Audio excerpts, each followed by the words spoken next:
Hello there everyone, welcome back to the channel, welcome back to yet another video, and in this one we'll be talking about a potential new signing for Bristol City, and that is young Irish midfielder Jason Knight, who plays for Derby County. So in this one we'll be looking at an overview of him, what he'd bring, general pros and cons as well. So without any further ado, let's get straight into this. So, Jason Knight is a 22-year-old versatile midfielder who can also play at right wing back. But I'd say, from what I've seen of him, he's probably better off in midfield. But he's probably just as good at right wing back or at right back. He can really do a job there, and he's done so for Paul Warne and Liam Rossini in League One for Derby this season. He's made 38 appearances for the Rams this season in League One, making 33 starts.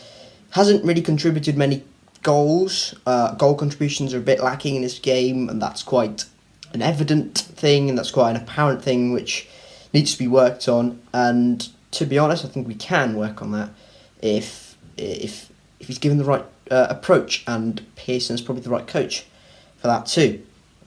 This season, he's predominantly played at right wing back, even though I'd say, in my personal opinion, he's probably better off playing in midfield alongside a player who's more composed in there. What I've heard from Derby fans is he's a workhorse, he's a proper engine in midfield, he's tanky, he'll run for days, and he never really seemingly gets tired, which will add a lot to our midfield, because we have Matty James, who is a very good passer of the ball, very good dictator of the ball, but doesn't really make those runs. Alex Scott does a lot of the heavy lifting in that midfield. Cal Naismith, again, he can run for a bit, but then he probably gets a bit tired as well. His passing range is quite good. So a player who has an engine would probably bring some sort of balance to our midfield, especially if Alex Scott is to leave. So I think this, in terms of midfield balance, would be quite good. And if we are to sign Jason Knight, I wouldn't see him starting at right wing back, because, well, we've already signed Ross McCrory, who will likely play there, and we've also got George Tanner at the football club. So those are two very well equipped players, definitely ready for the division, and we're pretty well stocked there. So if we are to sign Jason Knight, I think we'd probably move him into midfield rather than stick him in at right wing back. And to be honest, if we are to play him in midfield, I think he'd be much better off there as well, because that would mean he has more of a chance to get goal contributions, which would up his value and genuinely just make him a better player. So if we are to sign Jason Knight, I'd see him playing in midfield rather than at right back. So I've had a think of this, and to be honest, I can find a lot of pros in this deal. Some of them include that he's quite young, 22 as I've mentioned. He's a full Irish international, man of the match performance against Gibraltar the other day. I know Gibraltar, but still, he's playing regularly for Stephen Kenny's Ireland side. And because of his age, he's got great potential. He's showed that in the Championship. He's got Championship experience under Wayne Rooney, Philip Cocu. They've all trusted Jason Knight in the Championship. So the fact that he can make the step up from League One to Championship is no concern for me, because he's played here before, and he's been highly rated by a lot of other Championship managers who seemingly deemed him good enough to play in this division. He is a very versatile player. He can play at right back if, well, George Tanner or Ross McCrory are unavailable, whoever we have there later in the transfer window. If we add anyone there is unavailable, then he can play there. So that obviously brings with his own qualities. And generally, I feel like this would be a quality, high-star addition, really. Is really, really talented midfielder who can play right back into the squad. This just shows our intent, really, especially the fact that we're picking out players from the EFL lower down in League One or in League Two. We've done that previously with Kane Wilson. That we can pick these players and we can convince them to come and play for Bristol City. Just a sign of ambition, a sign of that we are a club that can have that pull in terms of signing players low down the EFL who are wanted by other probably similar sized or Championship clubs on a similar wavelength as well. But there are some cons to this deal, obviously, like with any other deal.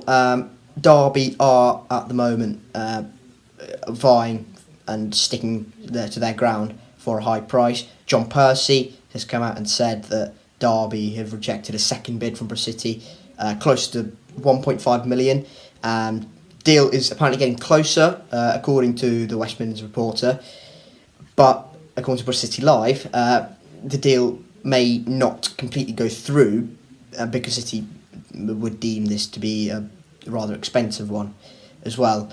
No matter the quality of Jason Knight, if we are to pay close to Derby's £2 million valuation, that would mean we've spent a lot of money on Ross McCrory already, which I'm a bit sceptical about, but would be, I think it's a good addition.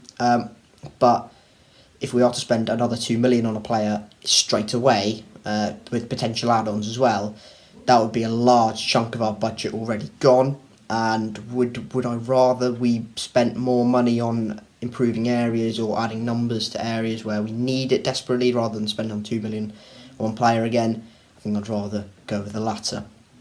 So there are some cons with this deal due to Derby's high asking price and the fact that he hasn't had many goal contributions in League One, even though he's been playing at right back. Even with that can be improved, but the price is again a sticking point. I think if we pull this deal off and it's right for us financially, this would be a great signing. I think it would be a really good signing because we need numbers in midfield. There's no doubt about that. Likes Joe Williams, of injury prone, Andy King. He's moving on in his career. He's probably going to be looking to adopt a much more of a coaching role this year and focus more on his coaching than the playing. I think Nigel Pearson will have to respect that.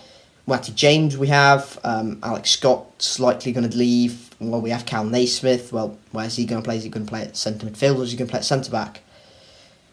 We're still not sure at this point.